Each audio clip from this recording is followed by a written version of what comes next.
next time. Assalamualaikum semuanya, jumpa lagi sama Aufa. Hari ini kita akan lanjutin pembelajaran kita di vektor. Yap, bagian apa? Tapi sebelum kesini kalian harus melihat video aku yang trigonometri. Nah, trigonometrinya kayak apa? Ya pokoknya kalian lihat di sini ya.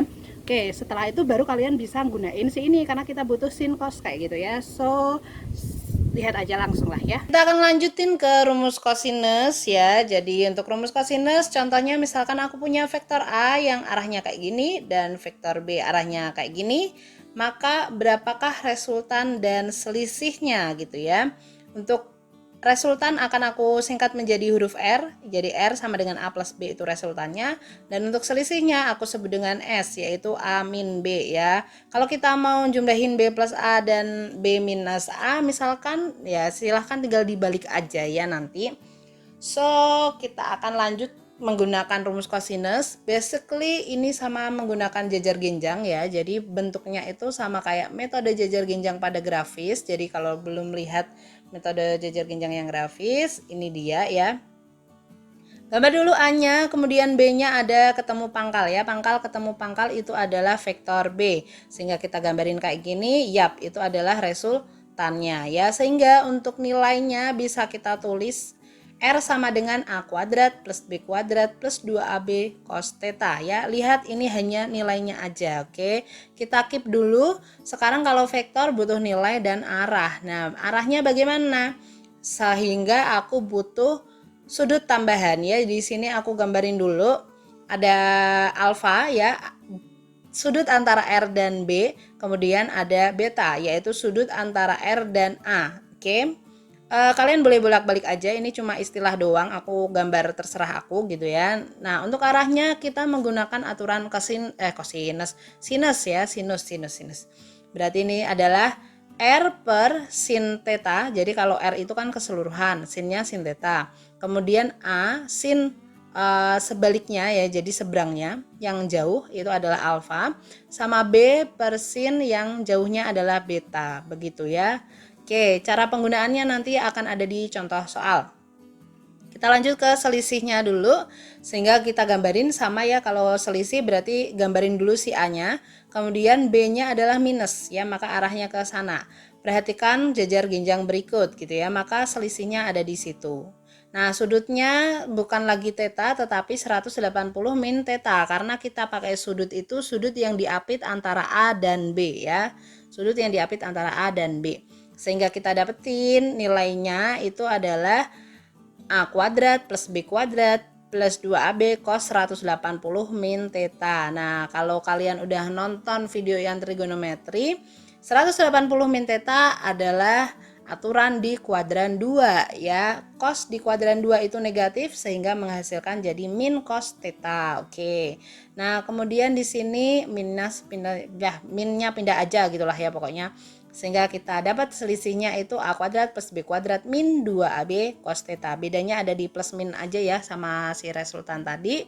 Kemudian arahnya bagaimana? Sama ya, arahnya di sini aku butuh sudut bantuan. Aku menggunakan pi dan di sini aku menggunakan gamma ya. So kita dapat aturan arahnya adalah S per sin 180 derajat min theta, A sin yang sebaliknya itu gamma, sama B sin sebaliknya itu pi ya. Nah, untuk aturan ke sama kuadran 2 sin 180 min derajat 180 derajat min theta itu sama dengan sin theta ya. Jadi ini sebenarnya untuk selisih sudutnya itu sama arahnya, tapi bedanya di nilainya yaitu negatif. Nah, contoh soalnya seperti apa? Di sini aku udah punya dua buah gaya yang saling tegak lurus besarnya 12 dan 5 ya. Besar resultan kedua gaya tersebut adalah, ya udah kita selesaiin aja pakai resultan. Rumusnya adalah A kuadrat plus B kuadrat plus 2AB cos theta ya. A-nya itu 12, B-nya 5. Tetanya berapa? Karena saling tegak lurus berarti tetanya adalah 90 derajat. Sehingga kita dapetin cos 90 itu 0, so ini abaikan aja. Sehingga 12, 5 ya. Ini adalah triple Pitagoras ya, 5, 12, lalalala. Oke. Kalau kalian nggak ngerti atau nggak hafal triple Pitagoras boleh dihitung, tapi di sini Aku langsung pakai triple Pythagoras, pakai hasilnya adalah 13, 5, 12, 13. Oke, jadi jawabannya adalah C. Untuk contoh yang kedua, di sini ada dua buah vektor yang masing-masing besarnya 10 satuan. Oke, jika resultan vektornya juga 10 satuan, maka kedua vektor membentuk sudut. Nah, ini ada dua buah vektor sama ukurannya, resultannya juga sama yaitu 10, maka kita cari tetanya ya. So R itu A kuadrat plus B kuadrat plus 2AB cos theta di akar. Nah, R-nya 10, A-nya 10, B-nya 10, sehingga kita tulisnya sudah begini. Biar akarnya hilang kita harus kuadratin sehingga hasilnya 100 ya. Sama dengan 100, 100 ini 200 ya. 100 tambah 100 itu 200, 100 kurangi 200 itu min 100. Oke, sehingga kita dapetin 200-nya pindah ke sana, hasilnya ada min setengah. Cos min setengah ya, ini berapa gitu. Nah, kita tahu kalau mau nyari kayak gini, kita abaikan dulu minnya, maka cari dulu cos theta sama dengan setengah. Cos berapa yang hasilnya setengah? Yap ya, hasilnya adalah 60 derajat.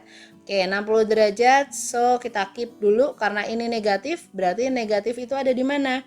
Ada di kuadran 2 yang pertama ya, sehingga kuadran 2 aturannya adalah 180 minus theta. 180 min theta hasilnya 60, berarti tetanya adalah 120. Kemudian min juga ada di kuadran 3 ya. Kuadran 3 aturannya adalah theta dikurangi 180. Theta dikurangi 180 sama dengan 60, maka tetanya adalah 240 ya. Oke, perhatikan kata-kataku ya. Jadi kalian pokoknya harus paham dulu trigonometri yang kemarin. Sehingga di sini di soal kalau kalian pilihan ganda maka tinggal cari aja ya 120 jawabannya. Kalau uraian bagaimana? Ya tulisin dua-duanya ya, bisa 120 atau 240 seperti itu. Itu tadi untuk yang cosinus ya. Jadi rumus cosinus seperti itu. Habis ini kita masih punya satu lagi metode, yaitu dengan menguraikan vektor menjadi komponen-komponennya. Seperti apa ya? So stay tune terus di channel Alpha.